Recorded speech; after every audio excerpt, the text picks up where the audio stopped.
बिस्मिल्लाहिर्रहमानिर्रहीम। आज का जो मेरा टॉपिक है वो है ईमान और इखलास। मोअज़्ज़िज़ नाज़रीन कामरीन सामीन, हमारे एक प्रोफ़ेसर, यूनिवर्सिटी के एक प्रोफ़ेसर, मैं एक वाक़ये के साथ इस किस्से का आगाज़ करता हूँ, इस वीडियो का। हमारी यूनिवर्सिटी में एक प्रोफ़ेसर, वो एक दफ़ा उनको बैंक से कॉल आई कि आपने जो चेक जमा करवाया था वो डिसऑन हो गया है, वो कैश नहीं हो सकता। उनको वो उसके किसी दोस्त ने दिया था कि आप जाके इसमें से इसको कैश करवा लें और पेमेंट ले लें आप। तो जब बैंक की कॉल आई उन्हें सर को, तो सर ने अर्ज़ किया, बैंक वाले ने अर्ज़ किया सर से कि आपका ये कैश, आपका ये चेक कैश नहीं हो सकता। तो सर ने रीज़न पूछी कि क्यों नहीं हो सकता। तो बैंक वाले के बताने पे पता चला कि सर ने पूछा कि क्या इसमें साइन गलत हैं, क्या इसकी डेट एक्सपायरी हो गई है, क्या इसको जो फ़िल किया हुआ वो ठीक नहीं फ़िल किया हुआ, तो वजन क्या बनी, सर ने पूछा। तो बैंक ने कहा कि सब कुछ ठीक है। तो सर ने कहा कि जब सब कुछ ठीक है तो वजह क्या बनी कि इसको कैश क्यों नहीं हो सकता। तो बैंक वाले अर्ज़ करने लगे कि जिसका ये बैंक है, जिसने ये आपको चेक दिया है, उनके बैंक अकाउंट में पेमेंट नहीं है, पैसे नहीं हैं। तो बैंक की पहली शर्त ये होती है कि अगर आपके बैंक अकाउंट में पैसे होंगे तो ही विड्रॉ होगी। तो अगर आपके अकाउंट में पैसे नहीं हैं, तो वो जब पैसे नहीं हैं, पेमेंट नहीं है, तो वो विड्रॉ चेक कैश नहीं हो सकता। साइन भी असल हो, चेक भी असल हो, डेट भी एक्सपायरी ना हो, फिल भी सही किया हो, इन सारी चीज़ों के बावजूद आपका चेक कैश नहीं होगा, चाहे इमाम काबा का ही चेक क्यों ना हो। बैंक का असूल ये है कि बैंक चेक भेजने वाले के साइन को, डेट को बाद में चेक करती है। पहले बैंक ये चेक करते हैं कि इनके अकाउंट में पेमेंट है, पैसे हैं या नहीं है। तो सर अर्ज़ कर रहे थे कि मुझे अंदाज़ा हुआ इस बात पे कि ये बहुत एक अर्ज़ा सी बात है। मैं इस वाक़ये को आज के अपने टॉपिक ईमान और इखलाक से रिलेटेड करना चाह रहा था, उससे रिलेटेड आपको कुछ बातें समझाना चाह रहा था। वो बात ये थी कि आदमी नेकी के रूम में अल्लाह के बैंक के अकाउंट में जितनी ही मर्ज़ी वैल्यूएबल करेंसी क्यों ना जमा करवा ले, तो क़यामत के दिन अल्लाह के हुज़ूर जब इंसान पेश होगा तो एक आदमी कहेगा कि एक बैंक अकाउंट में नेकी नहीं है, अल्लाह के बैंक अकाउंट में हमारी नेकी नहीं है। तो लाख कोशिश कर ले तो अल्लाह के बैंक में कीमती करेंसी को बैंक में जमा करवाने की पहली शर्त ये है कि अल्लाह के बैंक में वही नेकी जमा होती है जो हम अल्लाह के यहाँ, अल्लाह की रज़ा के लिए की जाए, अल्लाह के लिए की जाए। अल्लाह के यहाँ खून नहीं जाता, अल्लाह के यहाँ गोश्त नहीं जाता, अल्लाह के यहाँ हड्डियाँ नहीं जाती, अल्लाह के यहाँ जन्नत की जानवर की खूबसूरती नहीं जाती। अल्लाह के यहाँ जो जाता है वो नीयत जाती है। इसलिए अंबिया इकराम रज़ी अल्लाह तआला अन्हुम अजमाइन जब भी दावत के लिए उतरते थे, पहला बोल अंबिया इकराम का ये होता था कि हम तुमसे कोई अजर नहीं तलब करते। जो दावत दीन की तबलीग उन्होंने स्टार्ट की तो उन्होंने लोगों से अर्ज़ किया कि हम आपसे कोई माल नहीं चाहते, कोई सिला नहीं चाहते। और इसलिए कहा गया कि नेकी तुम अल्लाह के लिए करो और सिला तुम बंदों से हासिल करो, तो वो अल्लाह के अकाउंट में जमा ही नहीं होती। तो क़यामत के दिन जब बंदा के नाम अमाल उसके सामने दिखाए जाएंगे तो अपने अकाउंट से वो नेकी मांगेगा अल्लाह से कि अल्लाह मैं ये भी करता रहा, ये भी करता रहा, हज भी करता रहा, ज़कात भी किए, रोज़े भी रखे, तो मेरे बैंक से मेरी जो नेकी हैं वो कैश की जाएँ। तो मेरे हज कहाँ गए, मेरे जिहाद कहाँ गए, मेरी ज़कात कहाँ गई, मेरे नेक अमाल कहाँ गए, रफ़ाए अमाल कहाँ गए। तो अल्लाह पाक फरमाएंगे कि अगर आपके नेक अमाल मेरे पास आए होते, मेरे अकाउंट में जमा किए होते, तो मैं उसको आज ज़रूर कैश कर देता। नाज़रीन, ये बहुत नाजुक मौका है कि नमाज के देखें 13 शराइत हैं, हज के 4 शराइत हैं, रोज़े की 3 शराइत हैं, ठीक है, रोज़े के 3 शराइत हैं। हम ये सारी शराइत पूरी कर देते हैं, ठीक है, अल्लाह के यहाँ अकाउंट में जमा नहीं होती, तो क्योंकि हमने वो अल्लाह के यहाँ भेजी नहीं होती, तो इसलिए वो कैश नहीं हो सकती। इसलिए सहाबा कराम रज़ी अल्लाह तआला अन्हुम के नज़दीक ये था कि वो नेकी से ज़्यादा नेकी की नीयत पे ध्यान पे तवज्जो रखते थे। हमारे यहाँ ईमान कमज़ोर होता है तो इखलास भी कमज़ोर हो जाता है। ईमान और इखलास दो जुड़वा भाई हैं। अगर एक कमज़ोर तो दूसरा भी कमज़ोर हो जाता है। अगर एक में ताकत ना हो तो दूसरे में भी ताकत नहीं रहती। ईमान के बकदर इखलास होता है। हमारे यहाँ बहुत नापैद हो चुका है ये। अगर हमें इसे खुर्दबीन से भी लगा के देखें तब भी हमें ये नज़र नहीं आता। सहाबा के नफल क़यामत के आने वाले लोगों के फ़राइज़ से भी अफजल हैं।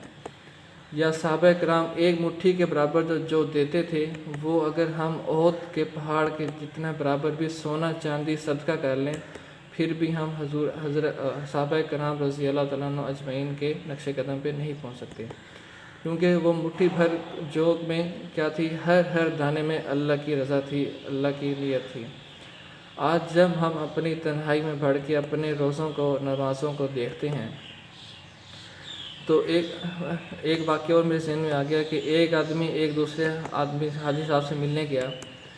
तो हाजी साहब को अल्लाह ने तौफीक दी थी।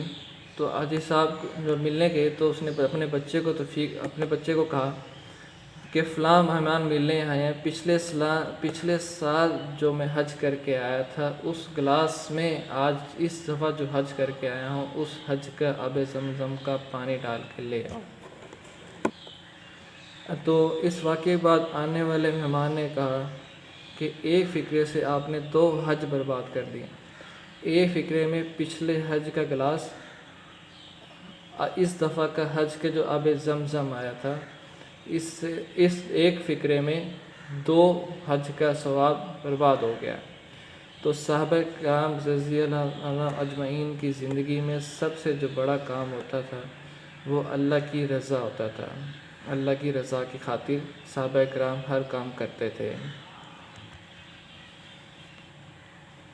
मैं एक जगह पढ़ रहा था कि जब अम्मी आयशा रज़ी अल्लाह अन्हा अपनी खातमा को खैरात दे के भेजती थी और साथ में ये भी फरमाया था कि जब आप इस खैरात को तकसीम करो तो सबसे पहले तलाश करना कि कोई नबीना शख्स हो, ताकि उस नबीना शख्स को ये पता ना हो कि खैरात किसने दी है। अब ये था कि अल्लाह के अकाउंट, अल्लाह के गैब के तक नेकी पहुंचाने की तरकीब, क्योंकि वो शख्स नबीना होगा तो वो ये देख नहीं पाएगा कि खैरात किसने दी है। तो ये डायरेक्ट अल्लाह के हुजूर जो ये अमल था वो पेश करने का एक तरीका था।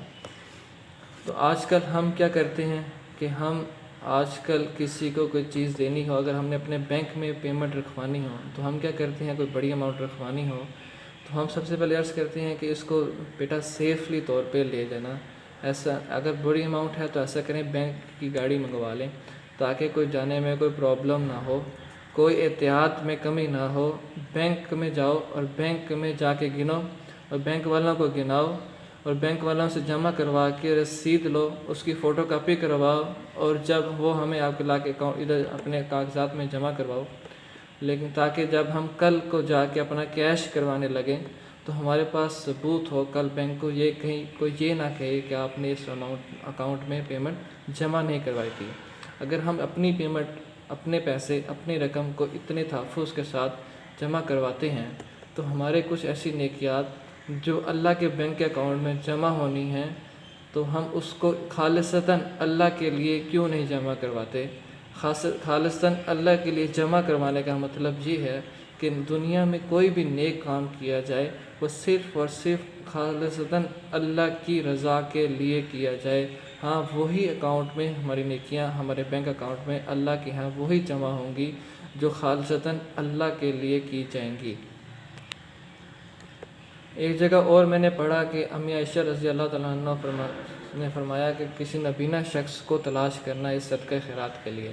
तो उसकी खादमा ने अर्ज़ किया कि मैं तलाश करती रही, मुझे कोई नबीना शख्स नहीं मिला तो मैं किसको दूँ, किसी आँखों वालों को दे दूँ जो आँखों से नबीना ना हो, जो नज़र का नबीना ना हो। तो अम्मी आयशा रज़ी अल्लाह तआला अन्हा ने फरमाया कि हाँ, ये खैरात अब उसे दे दो, लेकिन जब ये सोना ये खाना देना तो एक बात क्या ध्यान रखना कि जब तुम उसे ये दे रही हो तो जब तक वो इस चीज़ को यूज़ ना कर ले, इस्तेमाल ना कर ले तो उसके पास खड़ी रहना, क्योंकि फ़कीर की ये नफ्स ही होती है कि जब तक वो इस चीज़ को, उस खाने को इस्तेमाल या खा ना ले तो उसके बाद उसको दुआ ज़रूर देता है। तो अल्लाह जैसे कि वो दुनियावी भी हो सकती हैं और आखिरत की भी हो सकती हैं, वो दुआ ज़रूर देता है। लेकिन हज़रत खादमा ने फरमाया कि जब अम्मी आयशा खादमा से फरमाती हैं कि जब तुम उसे दे रहे हो तो उसके पास खड़ी रहना, ठीक है, जब तक वो उसको खा ना ले, क्योंकि फ़कीर खैरात के लेने के बाद जो दुआएं मिन्नो अन ऊ बहू टू कापी, वो दुआएं आपने उसी फ़कीर को देनी हैं कि हम नेकी का सिला दुनिया में दुआओं के सिले में भी नहीं चाहते। ये इतनी बड़ी मिसाल थी कि जब आप किसी फ़कीर की कोई मदद कर रहे हैं तो हमें ऐशा अपने खादमा से फरमा रही हैं, जब वो फ़कीर तुम्हें कोई दुआ दे, मनो अन टू कॉपी, वही दुआएं तुमने उस फ़कीर को देनी हैं कि नेकी का बदला इस दुनिया में हम दुआओं की सूरत में भी नहीं चाहते। आजकल ये होता जा रहा है कि हमारी जो नेकी की शाख है वो मुरझा सी गई है, वो जहाँ मुरझा सी गई है। नमाज़ पढ़ने वाले हों, ज़कात देने वाले हों, कोई हज करने वाले हों, उनकी शाख सूखती जा रही है, मुरझा सी गई है। लेकिन उस शाख पे जो पत्ते, चंद एक पत्ते अभी बाकी हैं, उनको ये चाहिए कि वो जब वो कोई नेक काम करें तो उसको खालिसतन अल्लाह की रज़ा के लिए करें। आइए आप और मैं अहद करें और अल्लाह से मांगें, क्योंकि ये काम अल्लाह से मांगे बिना नहीं हो सकता। शोहरत, दौलत, चमक धमक, दुनिया के सब काम हो सकते हैं, लेकिन ईमान के साथ इखलास की दौलत भी नसीब हो जाना अल्लाह से मांगने से ही तौफीक होती है। इसलिए आपको और मुझे चाहिए कि हम अपने अल्लाह से ईमान के साथ साथ इखलास की भी दौलत मांगें और हमें अल्लाह पाक इस नेक अमल पे चलने की तौफीक